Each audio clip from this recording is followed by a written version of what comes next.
Good news! Central Americano MBBS just 34 lakhs. Columbus Central University. నమస్కారం, welcome to I dream. ధర్మ మార్గం with Vijitha కార్యక్రమానికి స్వాగతం.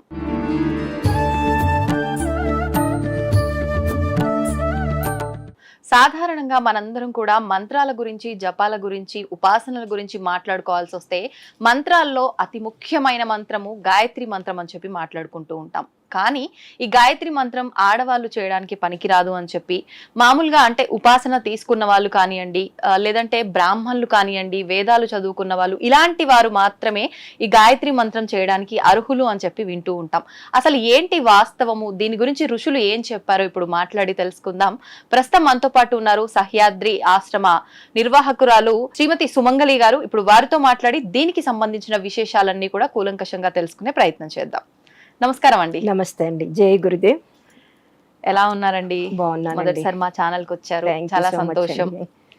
అంటే గాయత్రి మంత్రం గురించి మాట్లాడబోతున్నానండి. చాలా వరకు గాయత్రి మంత్రం పైన చాలా రకాల విమర్శలు అయితే వింటూ ఉంటాం. ఒక్కొక్కరు ఒక్కో రకంగా చెప్తూ ఉంటారు.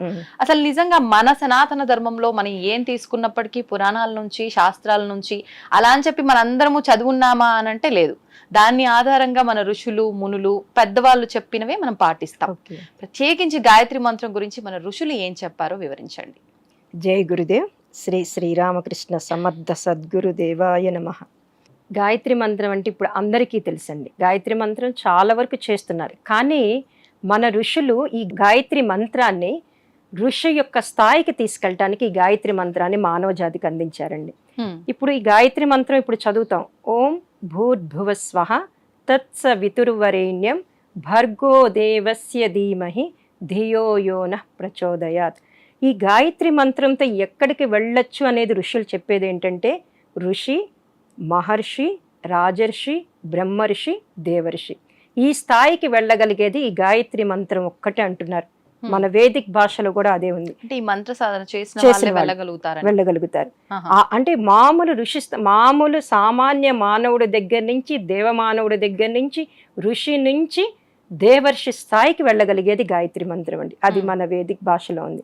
ఇంకోటి ఏంటి, మనం భక్తి అంటాం. భక్తి యోగము, కర్మయోగము, జ్ఞానయోగము, ఈ 3 యోగాలను కూడా నేర్చుకోవాలి అంటే, ఈ యోగాల గురించి తెలుసుకోవాలి అంటే దీనికి మాధ్యమం గాయత్రి మంత్రం అండి. ఇక్కడ మనం ఏమన్నాం, ఫస్ట్ ఓం. అవును. ఓం అంటే సృష్టి మొత్తంలో భగవంతుడిని పిలవాలి అంటే ఓం తప్పితే ఇంకొకటి లేదండి. ఇప్పుడు మనకి మన మహర్షులు కానీ మన వాళ్ళు చెప్పేది ఏంటంటే, పెద్దవాళ్ళు, భారత జాతి మొత్తం పోయినా, భారతదేశం మొత్తం కూడా నాశనం అయిపోయినా, భారతదేశంలో ఒక్క మనిషి ఉన్నప్పటికీ కూడా ఓం అనే శబ్దం ఉంటే భారతీయ తత్వం ఉంటుంది. ఒక్క ఓం అనే శబ్దానికి.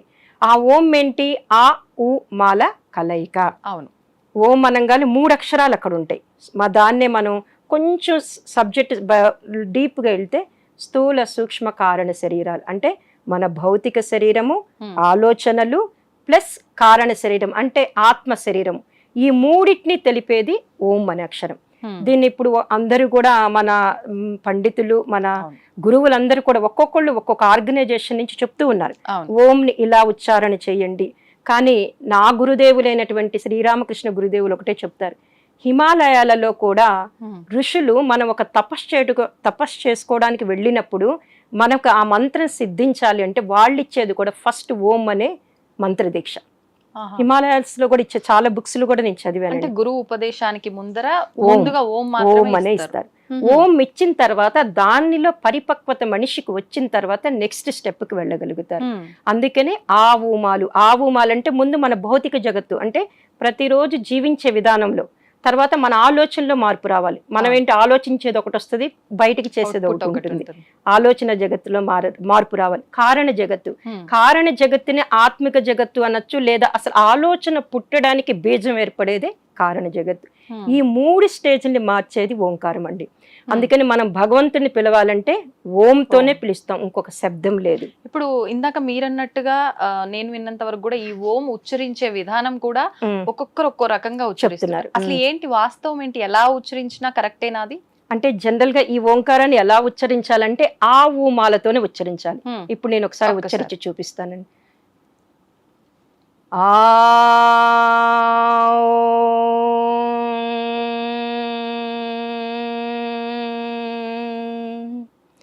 ఆ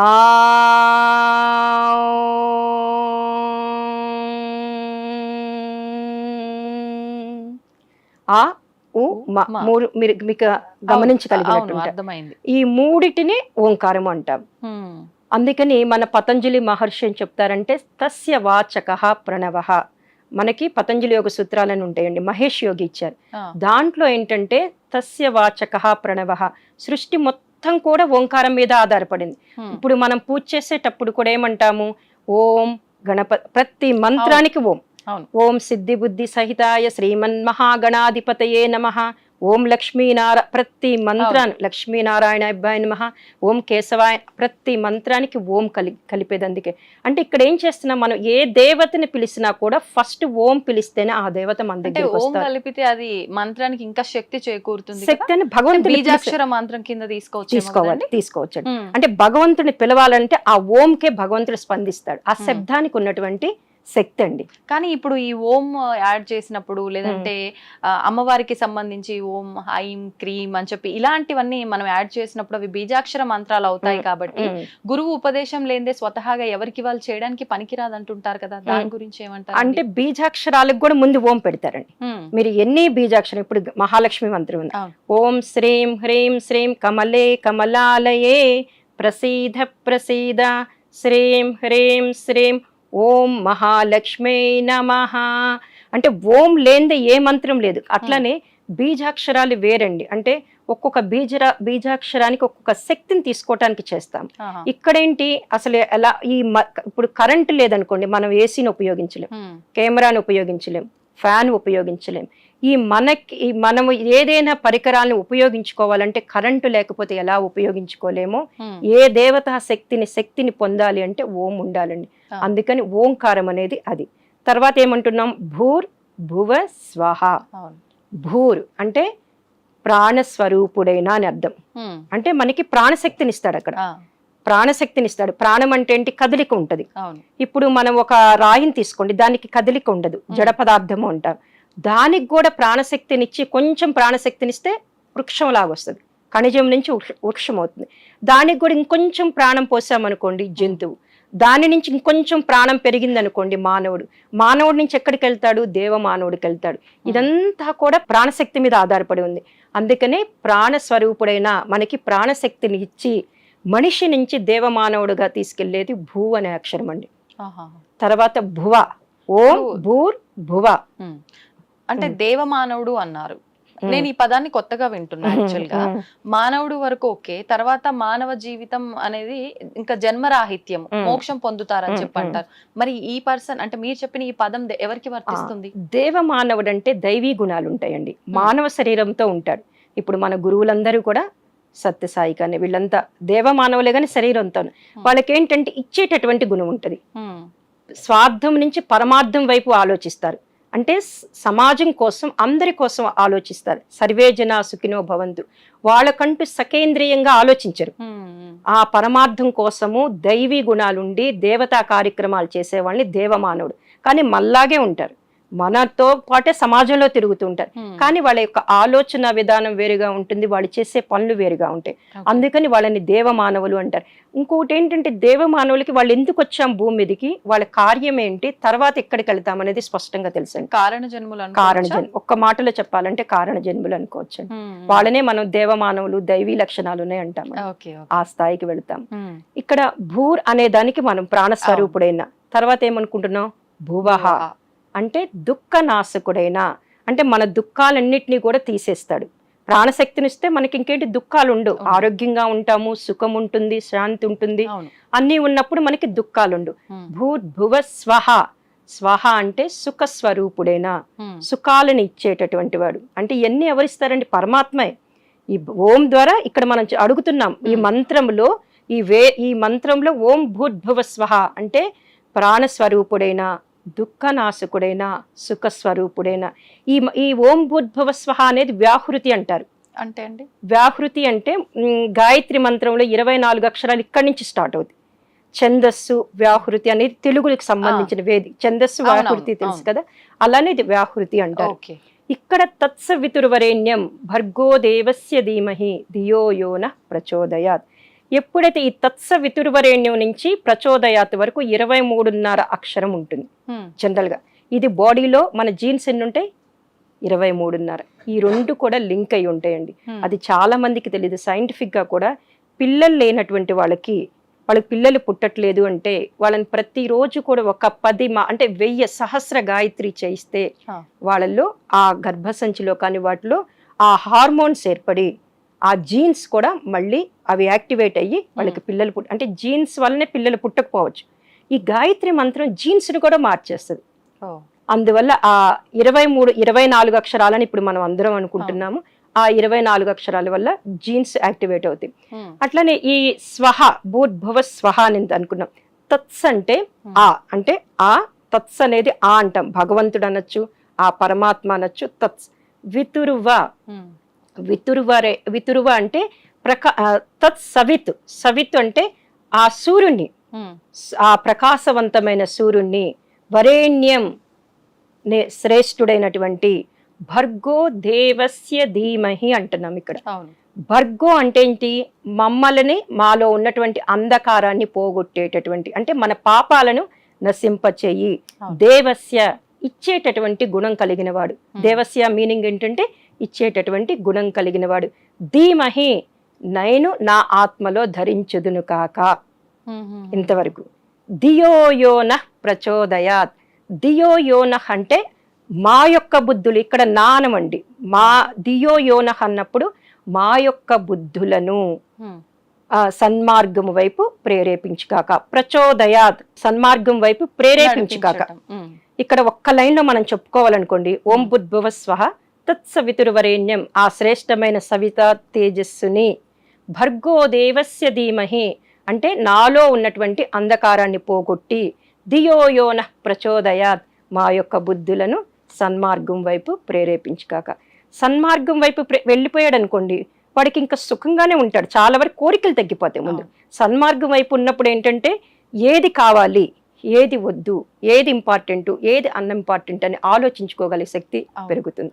అంటే అసలు ఫస్ట్ ఇది అవసరము అనే ఒక ఆలోచన కూడా రాదు వాస్తవంగా చెప్పాలంటే. రాదండి.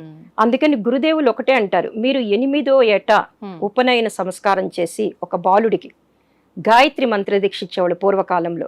ఇప్పటికి కూడా ఉందండి, గాయత్రి పరివార పద్ధతిలో ఉంది. ఉపనయన సంస్కారం చేసి వాడికి యజ్ఞోపవీత ధారణ చేసి గాయత్రి మంత్రం ఇచ్చి ప్రతిరోజు 108 సార్లు చేయించండి. చేయించటం వల్ల వాడు 16వ సంవత్సరం వచ్చేసరికి ఏది మంచిది, ఏది చెడు. ఇప్పుడు సమాజంలో అంతా కూడా విపత్కర పరిస్థితులు, అన్ని సదాలోచనలు అస్సలు లేవు. వాడు సమాజం చెప్పినట్టే వింటాడు, తల్లిదండ్రులు చెప్పినట్టే వినడు. ఎప్పుడైతే వీడికి 8వ ఏట గాయత్రి మంత్రం ఇచ్చి రోజు కనీసం 24 సార్లైనా చదివిస్తే వాడు డెఫినెట్ గా 16వ సంవత్సరం వచ్చేసరికి ఇది మంచి, ఇది చెడు, నేను ఏ లక్ష్యం కోసం వచ్చాను, ఏం చదువుకోవాలి అనే సద్బుద్ధి అతనిలోకి వస్తుందండి. అంటే ఇప్పుడు మీరు అన్నట్టుగా ఆ సద్బుద్ధి రావాలి, సన్మార్గంలోకి వెళ్ళాలి అని అంటే ఇప్పుడు చెప్పింది ఎంతవరకు చెప్పారు అంతవరకు విన్నాము అనే ధోరణిలో ఉన్న వాళ్ళే ఉన్నారనుకోండి, ఎలా వెళ్తారంటారు సన్మార్గంలోకి? ఆ సద్బుద్ధి ఎలా వస్తుందంటారు? అంటే మంత్ర జపం చేయటం వల్ల ఆటోమేటిక్ గా వస్తుందండి. అంటే ఆ వైబ్రేషన్స్ మారిపోతాయి, శబ్దం మార్చేస్తుంది. అంటే ఇప్పుడు మనం ఆ మంత్రంలో కూడా అడుగుతున్నాడు కదా, ఆ శ్రేష్టమైన అంటే ప్రాణ స్వరూపుడైన, దుఃఖ నాశకుడైన, సుఖ స్వరూపుడైన ఆ పరమాత్మని నేను అంతరాత్మలో ధరించుదును కాక, ఆయన మాలో అంధకారాన్ని పోగొట్టి మా బుద్ధులను సన్మార్గం వైపు ప్రేరేపించుకాక అని అడుగుతున్నాడు. 108 సార్లు అడిగినప్పుడు అది పనిచేస్తుంది కదండి. ఇప్పుడు ఆ మంత్ర జపంలో ఒక్కొక్క గాయత్రి మంత్ర జపం మాల పట్టుకొని చేస్తున్నప్పుడు వాడు ఆ మంత్రం చదువుతున్నప్పుడు కూడా ఎందుకు ఫలితాలు రావట్లేదు అని చాలా మంది 30 మాలలు 20 మాలలు చేస్తారండి. మంత్ర జపం మీద మాల చేతిలో ఉంటుంది, మనసు ఎక్కడికో వెళ్తుంది. గురువుగారు ఒకటే చెప్తారు, మాల పట్టుకొని నువ్వు జపం చేసేటప్పుడు ప్రతి అక్షరము కూడా చెవులతో విను. చెవులతో వినటం వల్ల ఆ మంత్రాక్షత ఇప్పుడు మనం ఏదైతే చెప్పుకున్నామో ఆ అర్థము దిగుతుందండి. ఆ అర్థము దిగినప్పుడు ఆ మంత్రంలో ఆ ఒక్కొక్క అక్షరము వెనకాతులు ఉన్నటువంటి అర్థం పట్టుకున్నప్పుడు వీడి జ్ఞానం వైపు వెళ్ళగలుగుతారు. అలాంటి రిజల్ట్ ఇస్తుందండి. అట్లనే సన్మార్గం అనుకుంటున్నాం మనం. ఇప్పుడు చాలా మంది అంటారు గాయత్రి మంత్రం చేయంటే మాకెందుకు సద్బుద్ధి, మేము మంచిగానే ఉన్నాం కదా, బాగానే ఉన్నాం కదా, మాకు డబ్బులు ఉన్నాయి కదా, సన్మార్గం ఏంటి అంటారు. కానీ సన్మార్గం అనేది గురుదేవులు ఏం చెప్తారంటే, పరమ పూజ్య గురుదేవులు శ్రీరామ్ శర్మాచార్య గారు అనే ఆయన ఒక ఆయన ఉన్నారు. అందరికీ తెలుసు, ఇప్పుడు నార్త్ లో ఉంటారు, హరిద్వార్ శాంతికుంజ్ అనే పెద్ద సంస్థ. అసలు గాయత్రి మంత్రం ప్రతి ఒక్కరూ చెయ్యవచ్చు అనే అవకాశం ఇచ్చింది శ్రీరామ్ శర్మాచార్య గారండి. ఏంటంటే వారు అనేది మానవ శరీరం ఉండి శ్వాస పీల్చుకోగలిగితే వాడికి గాయత్రి మంత్రం చేసేటటువంటి అర్హత ఇచ్చేశారు. ఎందుకంటే ప్రస్తుత కాలంలో అది అవసరం. ఎందుకు, మనిషికి అన్నీ ఉంటున్నాయి, సద్బుద్ధి సన్మార్గం వైపు వెళ్ళట్ల. సన్మార్గం అంటే గురువు గారు ఇచ్చేది ఏంటంటే, ఇప్పుడు సమాజంలో ఉన్న సన్మార్గం గురించి వాళ్ళు మాట్లాడట్లేదండి. ఇప్పుడు ప్రకృతి అంటే ఇప్పుడు ఏంటి, ఉప్పు ఉప్పుగానే ఉంటది, పంచదార లక్షణాలు అవి ప్రకృతి యొక్క లక్షణాలు. షుగర్ స్వీట్ గానే ఉంటది, అగ్ని అగ్నితత్వం కలిగి ఉంటది, వాయుతత్వం, ఇవన్నీ కూడా వాటి క్వాలిటీస్. అంటే సృష్టి ఆ లక్షణాలని దాని పదార్థానికి ఏ రకంగా ఇచ్చిందో ఆ రకంగా ఏమి మార్పు చెందదు. ఇప్పుడు నేను తప్పు చేస్తాను అనుకోండి, ఆ తప్పు ఈ రోజు కాకపోయినా రేపు అనుభవించాల్సిందే ఖచ్చితంగా. అది ప్రకృతి పనిష్మెంట్ ఇస్తుంది, దాన్ని ప్రకృతి అంటాం. ఆ ప్రకృతిలో ప్రకృతి ఒక విశేషమైన పరిణామ క్రమంలో సంతరిస్తూ ఉంటుంది. ప్రకృతి ఏంటి, వీడేం తప్పు చేశాడు, వాడేం చేశాడు, అట్లా ప్రకృతి ఏది ఏం చెయ్యాలో, ఎప్పుడు ఏం చెయ్యాలో, ఏ యుగంలో ఏం చెయ్యాలో ప్రకృతి ఒక విశేషమైనటువంటి పరిణామ క్రమంలో సంతరించినప్పుడు దాంట్లో మానవుడు కూడా ఒక భాగమే, మానవ జాతి మొత్తం కూడా ఆ భాగమే. ముందు మిగతా జీవుల కన్నా, అంటే మిగతా జీవులు అంటే వృక్షానికి ప్రాణం ఉంటుందండి, ఖనిజానికి రాయికి ప్రాణం ఉంటుంది, జంతువుకి ప్రాణం ఉంటుంది. కానీ వాటి యొక్క క్వాలిటీస్ ని వాటిని కరెక్ట్ గానే పెట్టుకుంటాయి. ఇప్పుడు చూడండి, కుక్కను చూస్తే విశ్వాసం, దాని విశ్వాసం దానికి ఉంటుంది, పిల్లి దానికి ఉండే క్వాలిటీ దానికి ఉంటుంది. కానీ మనిషి ఏంటంటే కాసేపు మంచిగా ఉంటాడు, కాసేపు ఉండలేడు, చంచల మనస్తత్వం కలిగి ఉంటాడు. అందుకని గురుదేవులు ఏమంటారంటే, ప్రకృతి ఒక విశేషమైన పరిణామ క్రమంలో వెళ్తున్నప్పుడు, సంతరిస్తున్నప్పుడు మనిషి దాంట్లో భాగమైనప్పుడు వాడు ఆ సన్మార్గం వైపు, అంటే నేను ఒక లక్ష్యం కోసం పుడతానండి, మీరు ఒక లక్ష్యం కోసం పుడతారు, ఏది మంచిదో దేని కోసమైతే నేను భూమి మీదకి వచ్చానో ఆ లక్ష్యం వైపు కరెక్ట్ గా ఉంచుతుంది, అది సన్మార్గం వైపు కరెక్ట్ గా తోసేస్తుంది. అందువలన మనము ఈ గాయత్రి మంత్రం, దీన్ని అందుకే యూనివర్సల్ ప్రేయర్ అంటారు, గురు మంత్రము అంటారు. యూనివర్సల్ ప్రేయర్, గురు మంత్రము, అట్లానే స్వార్థం నుంచి మటుకి పరమార్థం వైపు తప్పనిసరిగా వెళ్తారండి. అంటే నేను 30 ఏళ్ల నుంచి గాయత్రి మంత్ర సాధన చేస్తున్నాను, చాలా ఈ గాయత్రి పరివారు అందరికీ మంత్ర దీక్షలు ఇస్తున్నాను. గాయత్రి మంత్ర దీక్ష తీసుకోక ముందు వాళ్ళ జీవిత విధానం ఒక రకంగా ఉంటుందండి. కానీ ఆఫ్టర్ ఆల్ 3 నెలలకి వాళ్ళ జీవిత విధానంలో మార్పు వస్తుంది. అంటే నేను దీక్ష ఇచ్చిన వాళ్ళు చెప్తున్నారు. అంటే ఖచ్చితంగా గురువు ఉపదేశం ఉంటేనే గాయత్రి చేయాలంటారండి? అంటే ఇప్పుడు ప్రస్తుత కాలంలో మేమందరము శ్రీరామ్ శర్మాచార్య గారి 24 టైమ్స్ అనేది ఒక వాయిస్ ఉంటుందండి, అది దాని ద్వారా చేసుకోమంటాం. కానీ మేమందరం రోజు సహస్ర గాయత్రి గురుదేవుల దగ్గర నుంచి 30 సంవత్సరాల నుంచి ఉన్నాం కాబట్టి మాకు దీక్ష ఇచ్చే అర్హత ఇచ్చారు. మేము ఆశ్రమానికి ఎవరొచ్చినా కూడా దీక్షిస్తాం. అంటే వాళ్ళకి కొంత ఇప్పుడున్న వాళ్ళకి చాలా అనుమానాలు ఉంటాయి, మేము దీక్ష లేకుండా ఎలా చేస్తాము అంటారు. మేమంటాము గురువుగారు వాయిస్తో పెట్టుకొని చెయ్యండి అంటాం. ఎక్కడో ఉంటారండి, US లో ఉంటారు, సింగపూర్లో ఉంటారు, వాళ్ళకి ఆ వాయిస్ పెట్టుకొని పంపించేస్తారు. దగ్గరలో ఉన్న వాళ్ళు పౌర్ణమికి అమావాస్యకి వచ్చి మంత్ర దీక్ష తీసుకుంటారు. కానీ మంత్ర దీక్ష తీసుకున్నాక వాళ్ళు చెప్పేది ఏంటంటే, మేడం మేము 3 months క్రితం మా జీవితం ఆలోచన విధానం వేరుగా ఉంది, ఒక సమస్య వస్తే దాన్ని పెద్దదిగా చూసేవాళ్ళం, ఇప్పుడు ఇక్కడ దీక్ష తీసుకొని మేము ప్రతిరోజు 10 మాలలు 5 మాలలు చేస్తున్నప్పుడు మా జీవిత విధానం వేరుగా ఉంటుంది. ఏంటంటే మేము అదే కష్టాన్ని ఇప్పుడు పెద్దగా చూడట్లేదు. మంత్ర దీక్ష తీసుకున్న వాళ్ళందరూ వాళ్ళు చేసుకోవటం వల్ల వాళ్ళకి ఆ ఫలితంతో వాళ్ళు చెప్తున్నారు మానసిక స్థితి మారుతుంది అని. Go head. అయితే ఇప్పుడు మీరన్నట్టుగా ఆ మంత్ర దీక్ష తీసుకున్న వాళ్ళలో ఖచ్చితంగా ఒక 3 నెలల్లో మార్పులు చూశారు అని చెప్పి, అంటే సమస్యలు అయితే రాకుండా పోవు, కానీ ఆ సమస్యని సమస్యగా తీసుకోరు అనమాట. మామూలుగా ఇప్పుడు సామాన్యులం ఎలా అయితే ప్రతి దానికి ఎంత రియాక్ట్ అవుతుంటామో అవన్నీ కంట్రోల్ అవుతాయని అర్థం చేసుకోవచ్చు కదండి. మీరు చెప్పిన దాన్ని బట్టి అయితే నాకు అదే అర్థమైంది. నేను యాక్చువల్ గా మీరు చెప్పేటప్పుడు నేను ఒక క్వశ్చన్ అడుగుదాం అనుకున్నా, కాదండి మనం చేసుకున్న కర్మ ఒకటి ఉంటుంది కదా, మరి ఈ మంత్రం చేయడం వల్ల జపం చేయడం వల్ల అంత బాగా ఎట్లుంటారు, ఈ కర్మ తప్పిపోతుందా, కర్మను తప్పించుకోలేమంటారు కదా అని క్వశ్చన్ అడగాలనుకున్నా. ఈ లోపు మీరు చెప్పిన దాంట్లో నాకు ఆన్సర్ దొరికింది. అదండి సంగతి. అంటే నాకు ఇంకొక చిన్న సందేహం, గాయత్రి ఆడవాళ్ళు చేసుకోకూడదు అని అంటారు కదా, ఇది వాస్తవమా? ఒకటి మేడం, ఇక్కడ స్త్రీలు గాయత్రి అంటే ఎవరు మేడం? అమ్మవారు, శక్తి. ఇంకా ఆడవాళ్ళు ఎందుకు చేసుకోకూడదు? మన పురాణాలు తీస్తే సావిత్రి గాయత్రి చేసింది, కుంతీదేవి గాయత్రి చేసింది, అట్లానే కుంతీదేవి కూడా సూర్యోపాసన. గాయత్రి అంటే సూర్యుడే, గాయత్రి అన్నా సూర్యుడన్నా ఓంకారం అన్నా మొత్తం కూడా ఇవన్నీ ఒకటేనండి. ఉమ్, చాలా మందికి డీప్ గా వేదంలోకి ఆ సబ్జెక్ట్ లోకి వెళ్ళినప్పుడు సూర్యోపాసనే గాయత్రి సాధన. ఉమ్, సూర్యోపాసన అంటారు, సూర్యవంశ రాజులు అంటారు. వాళ్ళు ఏం చేశారండి? గాయత్రే చేశారు. అట్లనే మీరు ఎప్పుడు అంటున్నారు కదా స్త్రీలు చేయకూడదు. పూర్వకాలంలో చాలా అందరూ కష్టపడేవాళ్ళండి. వాళ్ళకి డబ్బు ఉండేది కాదు, ఎందుకంటే కొంతమంది కుటుంబాలకే ఉండేది. ప్రతి ఒక్కళ్ళు కష్టపడి టైం కూడా చాలా ఇదిగా ఉండేది, టైట్ షెడ్యూల్గా ఉండేది. ఉమ్మడి కుటుంబంలో ఆడవాళ్ళు ఉంటే ఎంతో మందికి వంట చేయటం అవన్నీ ఉండేది. అందుకని మగవారు పూజ చేసేవాళ్ళు, ఆడవాళ్ళు సహకరించేవాళ్ళు. ఉమ్, ఇప్పుడు మన కుటుంబాలు, కొన్ని కుటుంబాల్లో సంధ్యావందనం చేసుకుంటుంటే మన నైవేద్యం అవి చేయాలంటే లేడీస్ చేయటం వల్ల ఒక పని తగ్గుతుంది, తొందరగా అయిపోతుంది. డివైడ్ చేయడం వల్ల. అందువలన ఆ కాలంలో పెట్టారు. ఈ కాలంలో ఏంటంటే స్త్రీలు అన్ని రంగాల్లో ఉంటున్నారు, కానీ ఒక పైలట్ గా ఉంటున్నారు కదండి. మొన్న సింధూరి మన యుద్ధంలో చూస్తే లేడీస్ ఎంతమంది, అవును. ఇంత అన్ని రంగాలలో ఉన్నప్పుడు గాయత్రి మంత్రం ఎందుకు చేయకూడదండి? ఇప్పుడు గురువు గారు చెప్తున్నారండి, శ్రీరామ్ శర్మాచారి గారు, మాతా భగవతి దేవి ఏం చెప్తున్నారంటే, మేము ఎంతో మంది వేద పండితుల్ని, పీఠాధిపతుల్ని, ఋషులని అందరినీ వాళ్ళు 24 మహాపురచరణ చేసి గాయత్రి మంత్రం చేయొచ్చని ఇస్తున్నాం. వాళ్ళ ఫోటో పెట్టుకుని మనం చేస్తే చాలండి. ఇంకొకటండి, దీన్ని ఏమంటారు? గురుమంత్రం అన్నాం. అవును. గురువు గారు ఏమంటారంటే, గురుమంత్రం అంటే మనం ఫస్ట్ మనకి ఏ గురువు లేడండి, గాయత్రి మంత్రం చేసుకుంటూ ఉంటాం. కొన్ని రోజులకు మన ఇంట్యూషన్ చెప్తుంది మన గురువు ఎవరైనా బయటకు వస్తారు. అప్పటి వరకన్నా గాయత్రి మంత్రాన్ని మీరు చేసుకుంటూ ఉంటారు. అందుకే గురుమంత్రం అయింది.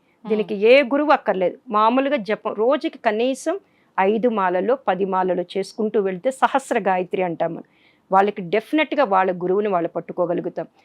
ఈరోజు భారతదేశం ఇలా ఉంది, ధనిక దేశంగా ఉంది. చుట్టూరు అన్ని కంట్రీస్, ప్రపంచ దేశాలు మొత్తం కూడా భారతదేశం వైపు చూస్తున్నాయండి. దానికి కారణము దాని వెనకాతలు ఉన్నటువంటి గాయత్రి మంత్ర సాధన అండి. ఇది చాలా మంది పండితులకు తెలుసు. ఇప్పటికి ఇంకా గాయత్రి మంత్రం ఉండబట్టే మనం ఈ మాట, కరోనా దెబ్బకి మనం ఇంకా ఉన్నాము అంటే గాయత్రి మంత్ర సాధన వల్లేనండి. అది ఇప్పుడు గాయత్రి మంత్ర సాధనే కాదు, గాయత్రి యజ్ఞాలు కూడా చేస్తారని విన్నాను. మీరు కూడా అందులో భాగంగానే ప్రతినిత్యం కూడా యజ్ఞాలు చేస్తున్నారు అంటే, ఒక్కొక్క రోజు ఒక్కొక్క ప్రాంతంలో అని చెప్పి. ఏంటి ఈ యజ్ఞం చేయడం వల్ల ఎటువంటి ఫలితం ఉంటుందంటారు? ఓకే అండి, ఈ సంవత్సరము నేను జనరల్ గా ఆశ్రమం నుంచి బయటికి రాను, ఎక్కువగా ఆశ్రమంలోనే కార్యక్రమాలు ఉంటాయి నాకు. ఈ సంవత్సరము మన ఏదైతే ఈ రోజు ప్రతి మనిషి గాయత్రి మంత్ర జపం చేసే అవకాశం ఇచ్చినటువంటి పరంపూజ్య గురుదేవులు అంటే హరిద్వార్ శాంతి కుంజులో గాయత్రి తీర్థ అనే ఒక సంస్థ ఉందండి. అక్కడ నుంచి అందరికీ మొత్తం కూడా గాయత్రి మంత్ర దీక్ష కానీ సాధనలు కానీ చేస్తూ ఉన్నాం. ఇప్పుడు ఏంటంటే ఆ శాంతి కుంజులో అఖండ దీపం 1926లో దీపం వెలిగించారు. రేపు 26కి 100 సంవత్సరాలైంది. అలాగే శ్రీరామ్ శర్మ ఆచార్య గారు అని చెప్తున్నాను కదండి, వారికి 8వ ఏట గాయత్రి మంత్ర దీక్ష తీసుకొని 15వ ఏట వరకు ప్రతి నిత్యం 5 మాలలు చేస్తూ ఉన్నారు. ఆ 15వ ఏట ఆయనకి వాళ్ళ దాదా గురుదేవులు కనిపించి ఆయనకి జ్ఞానం కలిగిన రోజు అది. అదొక పాయింట్. ఇంకోటి ఏంటంటే మాతా భగవతీ దేవి అంటే చాలా మందికి తెలియదు, ఆమె శక్తి స్వరూపుని. మా మాస్టర్ గారు చెప్తుంటారు, ఈ రోజు ఆడవాళ్ళు అన్ని రంగాలలో ముందుకు వెళుతున్నారు అంటే ప్రపంచం మీద ఉన్న ఆడవాళ్ళందరూ కూడా మాతాజీ యొక్క శక్తి, ఆమెను దుర్గామాత అంటాము, ఆమె ద్వారా వెళ్తున్నారు. కాబట్టి మాతాజీని గుర్తు చేసుకుంటూ 100 సంవత్సరాలు శత జయంతి వేడుకలు జరుగుతున్నాయండి. దీని సందర్భంగా మాకు హరిద్వార్ నుంచి ఒక ఇన్ఫర్మేషన్ మెసేజ్ ఇచ్చారు. ఏంటి, వాళ్ళు హరిద్వార్ నుంచి, శాంతికుంజ్ హరిద్వార్ నుంచి వచ్చి ప్రతి డిస్టిక్ లో 108 కుండీల యజ్ఞం చేస్తున్నారు. నేను ఒక సంకల్పం చేశానండి, ఇంటింటా గాయత్రి యజ్ఞం అంటే ప్రతి ఇంట్లో కూడా ఈ గాయత్రి యజ్ఞం చేసి వారికి గురుస్థానం ఏర్పాటు చేసి నేను దేవస్థాపన చేసి వస్తాను. ఆ ఇంట్లో యజ్ఞం చేసినప్పుడు ఒక 20 మందిని పిలుస్తారు. వాళ్ళందరికీ కూడా మంత్రదీక్ష చేసి మంత్రదీక్ష ఇస్తాను. మంత్రదీక్ష ఇచ్చి ఈ యజ్ఞంలో వాళ్ళని కూడా పాల్గొనేటట్టు చేసి ఆహుతులు వేసి మనము గురుస్థానం పెడతాం. ఎందుకంటే ఈ సంవత్సరం అంటే ఈ సంవత్సరం మంచితో పాటు చెడు కూడా ఎక్కువ ఉంది మేడం. మనం చూస్తే ఫిబ్రవరి నుంచి చూస్తే భూకంపాలు 2-3 భూకంపాలు వచ్చినాయి. యుద్ధం, అనుకోనటువంటి యుద్ధం. కానీ దాంట్లో నుంచి మనము ఒక 3వ ప్రపంచ యుద్ధం అనుకుంటారో ఏమనుకుంటాం, తేలిగ్గా బయటపడ్డాము. అలాగే ఇప్పుడు బయటికి వెళ్ళిన వ్యక్తి మళ్ళీ క్షేమంగా వస్తాడా తెలియదు, ఫ్లైట్ ఎక్కిన వాడు వస్తాడా తెలియదు, ట్రైన్లో వెళ్ళిన వాడు ఏ సర్క్యూట్ వల్ల ఏం జరుగుతుందో తెలియదు. అట్లనే బైక్ మీద వెళ్ళిన వాడు కూడా యాక్సిడెంట్స్ వల్ల ఏదో రూపంలో వెళ్ళిపోతున్నారు. అందుకని మేమేం చేశామంటే ఇప్పుడు ఉన్న పరిస్థితుల్లో ఈ సంవత్సరము మంచితో పాటు చెడు కూడా ఎక్కువ ఉంది కాబట్టి హరిద్వార్ యొక్క మెసేజ్ మీద ఇంటింటా గాయత్రి యజ్ఞం చేస్తున్నాము. ఇప్పుడు ఈ హైదరాబాద్లో కూడా ఇంచుమించు హైదరాబాద్లో 15 యజ్ఞాలు చేశానండి. అట్లానే బెంగళూరు అంటే తెలంగాణ, ఆంధ్ర అనుకున్నాను, కానీ కర్ణాటక, తమిళనాడులో కూడా ఉన్నాయండి. అక్కడ కూడా వెళ్ళి అంటే ఇట్లా లింక్ అయిన వాళ్ళు ఉంటారు కదండి, వాళ్ళకి మంత్ర దీక్ష ఇస్తాను, యజ్ఞం చేస్తాను. యజ్ఞం ఏం చేస్తుందంటే అక్కడ మేమేం చేస్తామంటే యజ్ఞం చేసేటప్పుడు 33 రకాల వనమూలికల హవన ద్రవ్యం ఉంటుందండి. అది హిమాలయాస్ నుంచి వస్తుంది. ఆ వనమూలికలన్నిటిని ఆరబెట్టేసి ఎండబెట్టి పౌడర్ చేసి పంపిస్తారు, హరిద్వార్ నుంచి వస్తుంది. దాన్ని ఎప్పుడైతే మనం గాయత్రి మంత్రోచ్చారణతో హవనం అగ్నిలో వేస్తామో అది 1000 రెట్లు ఫలితం ఇస్తుందండి వనమూలికలు. ఎప్పుడైతే వీళ్ళు ఏ మంత్రాన్ని చదువుతూ ఏ దేవతకి, అంటే అసలు యజ్ఞము అంటే ఒక సమగ్ర శాస్త్రంగా తీసుకోవాలంటే దేవతలకి ఆహారం పెట్టడమే యజ్ఞం అండి. మనకి భగవద్గీతలో 3వ అధ్యాయంలో కూడా చెప్తారు శ్లోకంలో, సహయజ్ఞ ప్రజా సృష్ట అని. అంటే యజ్ఞంతో పాటే మనం ప్రతి మనిషి యజ్ఞంతో పాటు పుట్టాడు. కోరికలు తీర్చుకోవడానికి మనం యజ్ఞం చేస్తాం. ఇప్పుడు ప్రతి ఒక్కరికి ఒక్కొక్క సమస్య ఉంటుంది కదండి, ఏదో ఒక సమస్య, అనారోగ్యం.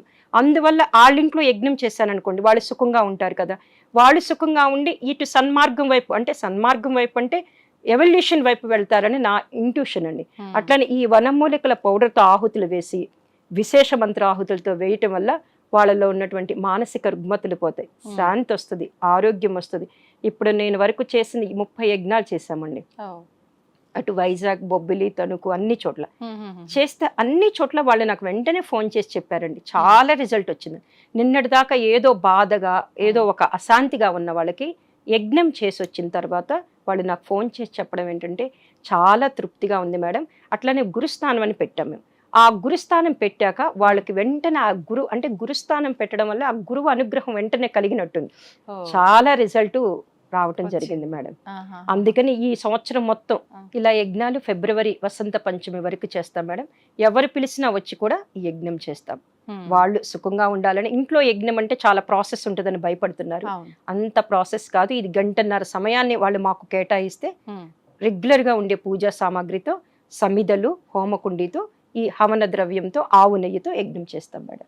అంటే అవన్నీ మీరే అంటే వాళ్ళు అంటే హవన ద్రవ్యము, హోమకుండి, అంటే వేదికి సంబంధించిన కాష్టపాత్ర అవన్నీ మేము తీసుకెళ్తాం మేడం. మిగతా ఎండు కొబ్బరి, ఆవు నెయ్యి, పూలు, అక్షంతలు అవన్నీ ఇంట్లోనే ఉంటాయి కదా, అది వాళ్ళు ప్రొవైడ్ చేస్తారండి.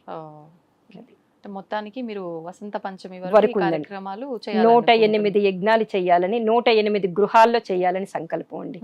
ఆల్రెడీ 30 అయినాయి, తొందరలోనే అయిపోతాయి. ఎట్లాగో ఇప్పుడు మనకి శ్రావణ మాసము, ఈ మాసాలన్నీ కూడా దైవికమైన మాసాలు కాబట్టి అవుతాయండి. సంతోషం అండి. చాలా అంటే సందేహాలు ఉన్నాయి గాయత్రి మంత్రం గురించి, నిజంగా మంచి వివరణ ఇచ్చారు. ధన్యవాదాలండి.